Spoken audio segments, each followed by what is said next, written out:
You had like an inspiration, a guy who you used to love to watch, and you got like moves from him, and you learn a lot of watching him, or guys, then you really got inspired by it? I because I stopped really competing, and so I didn't watch as much. I watched a lot. I guess I'd say especially always fascinated with the jiu-jitsu guys who did really well in MMA.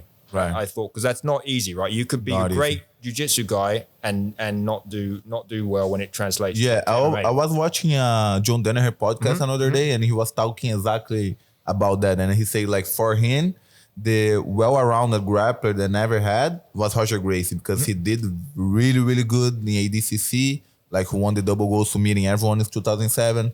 He also is a 10 times GI world champion. And he's also went to MMA. He was not the greatest, but he did very well. He had 2 losses, but he was also an UFC champion. So he did in the 3 aspects of the grappling, he did really, really well. You agree with that? Yeah, I do. And I mean, another one is, Damien Maya was another one who was, for me, again, I really admired a lot because he had the great success, competitive jiu-jitsu, and then applied everything, and then applied that very well to MMA. And then, recently, Gary Tonon, I've been really impressed because, you can't not love his jiu-jitsu. Whether he wins or lose, it's just... His ADCC run was insane. Incredible. Yes. Just incredible. And Gary Tonon, he trained all the aspects of his game with John Danaher. Striking, wrestling, and jiu-jitsu, all with John Danaher. John Danaher is a coach for everything. And he's been doing so well. I mean, his MMA, he's been doing so well that it's just been really great to watch. Did his gym reopen? What happened with the gym? Because he had closed his gym due to COVID. I think he just said he's moving to Texas. Huh? I think Gordon Ryan's moved to Texas. I don't know if he just posted that him, Gordon, and John are gonna stay together. Yeah, I know John Danaher is his coach for everything. He's not just a jiu-jitsu coach. He's coach for wrestling. He's coach for striking. And Gary Tonon train exclusively just with him. He don't have another. Because I remember when he was on the Joe Rogan podcast, he said that when GSP George St. Pierre was training, John had brought in Joe Rogan to teach some of his kicks because of the Taekwondo background. So that's true. So you're right. John was sort of supervising their stand-up training as well. And what do you think about this, the no-gi scenario getting that big now, like in the last years? I mean, it seems to be, again, when I started, no-gi wasn't that big. It was mostly gi. You used to train no-gi when you started? I didn't start training until I was about purple belt. And then I actually got to, I was at one point where I only wanted to do no-gi because it was just, I considered it more exciting. And then when I hurt my back, and I started doing more De La Riva stuff, I actually then went back to gi because I liked the technical side of the gi. But I love to watch no-gi, especially with 2 good guys, and it's just like just non-stop. And so probably I would say I enjoy watching high-level no-gi more than I do high-level gi. I love to watch Gary Tonon. And like the no-gi scene right now with the kids, right? With the Rutolo brothers, with Roberto Jimenez, Mika, Nicky Ryan. Exactly. Like they're such fast-paced. It's insane. It's so entertaining. And I feel like, and maybe I'm wrong, but I feel like it's probably better at attracting a broader audience as a sport. You know what I mean? People are more likely to be watching the high level no gi than gi, and so it brings in more audience for our sport. No, you get a fight like Gary Tonon against Josimar Palhares, Toquinho, or Gary Tonon against Renato Canuto. You don't have to know jiu-jitsu to be like, this is cool. This is amazing. Yeah. Grappling. Yeah. Grappling is amazing. But like, I love to watch gi as well. Yeah, no, I do too. It's not that I'm just thinking in terms of a more broad audience who may not understand the intricacies. Yeah. What would you do if you were if the IBJJF, Andrés? What would you do to the gi circuit to make it funner or more attractive? I think the rules then AGP are applying now, then it's just 5 minutes fight, and like they don't give you advantage anymore. Like advantage is 1 point, so you always like.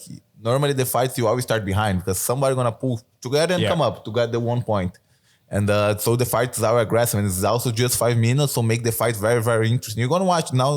Chicago State, they're gonna make a tournament here in Miami. But there was one last year, right? Last year, or this year at the beginning of the year. Last year I was there, but I was just a referee because I was with my knee injury. I got like 7 months out, so I was being a referee, and all the fights was very excited. And there you can start for just I think 10 seconds and you got a penalty. So you have to, and a penalty take 1 point out of you. So you cannot stop. You need to be do all the way. So I think this rule set are a very good rule set to make the jiu-jitsu and the gi also very excited. And I also think they are doing that because they want to put jiu-jitsu on the Olympic Games on the future. Not now, 10 years, 20 years, we don't know, but on the future.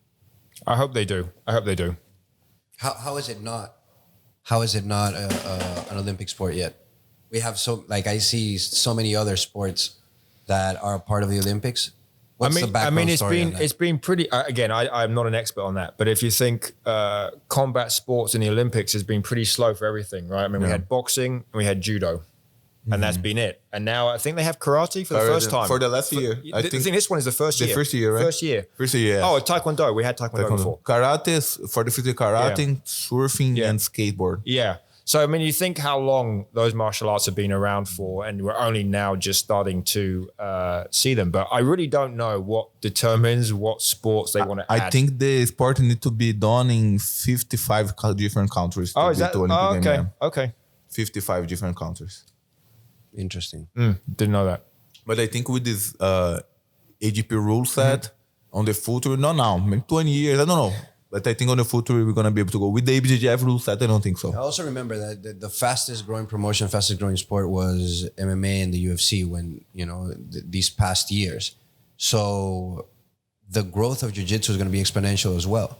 It's not going to take us... And it has been already. I mean, it really has. I mean, again, MMA was initially not big, right? I mean, it started, let's say MMA in the States started early 90s. No, and MMA, if you see, MMA is just is a young guy, Yeah, it is, but it didn't, and I mean, the UFC was not doing well until Dana White changed things early 2000s. So it went about 10 years where it was almost about to Dana and the collapse. Fertitta brothers. Yeah, and then they sunk changed like it. $46 million invested in the promotion, and They started the UFC show.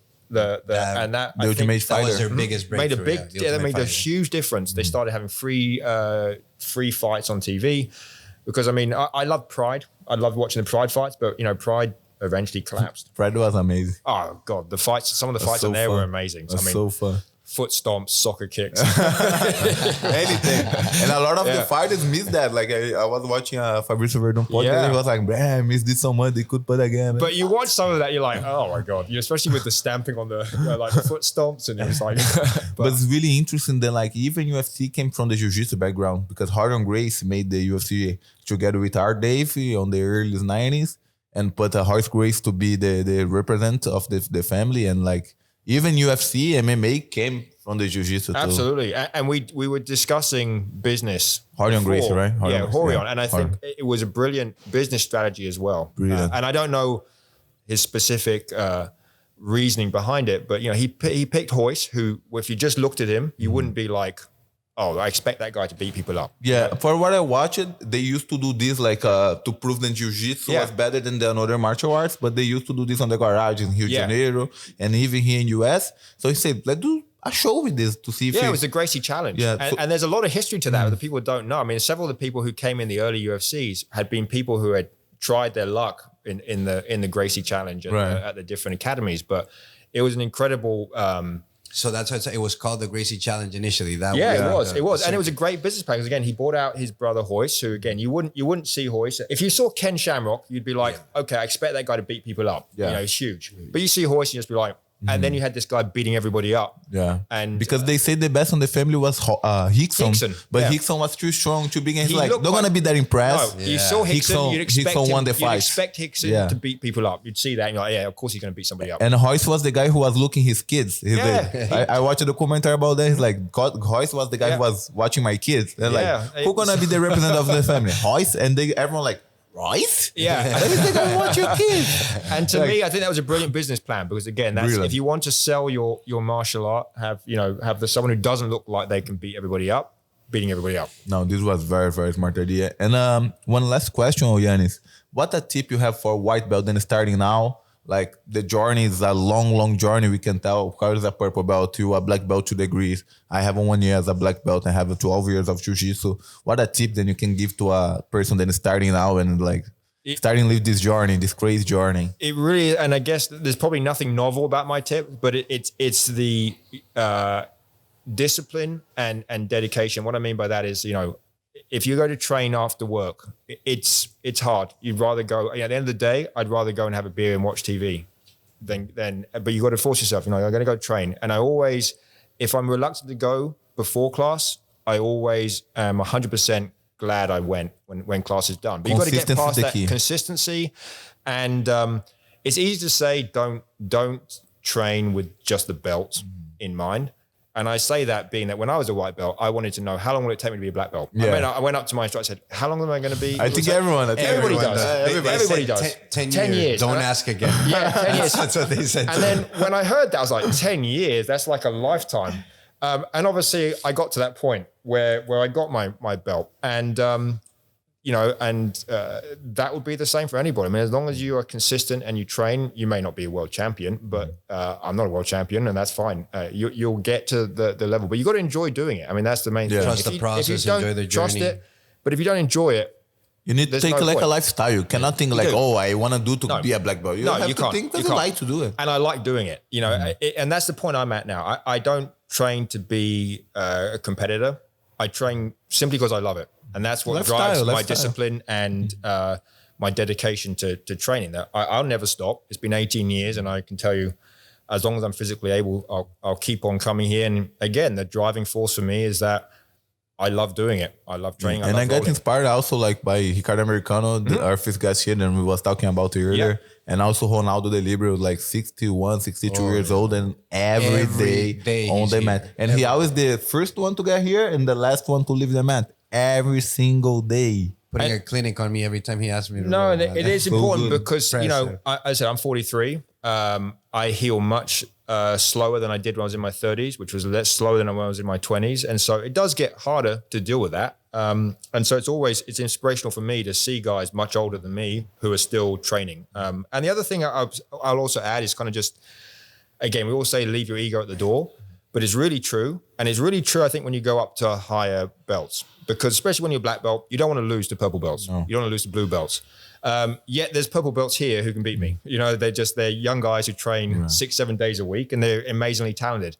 2 or 3 times a day. Yeah, so I can either say, I'm never going to train with those guys, they don't beat me. Or, as I've decided to do now, that's okay. If I just would like to roll with them, and it's a challenge for me, and you get caught. So train to be a better version of yourself. Absolutely. That would be the and don't feel reluctant because you don't want to lose to somebody to not roll with them.